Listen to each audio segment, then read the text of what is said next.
My name is Mark Ivan Birol. The maritime industry responsible for transporting over 90% of global trade on is on the brink of a technological revolution driven by the Internet of Things, LOT. With LOT, vessels are transformed into smart connected entities capable of real-time monitoring, data analysis,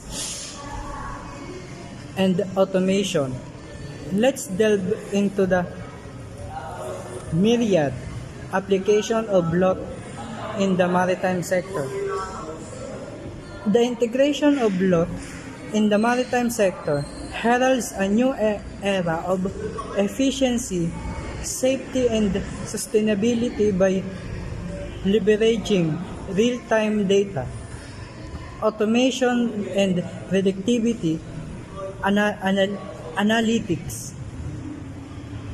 LOT empowers maritime stakeholders to overcome challenges, seizes opportunities, and navigate the seas with greater confidence and resilience.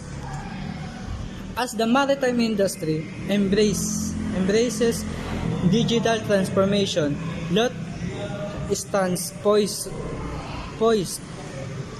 to revolutionize operations, redefine standards, and shape the future of global trade and transportation. Thank you.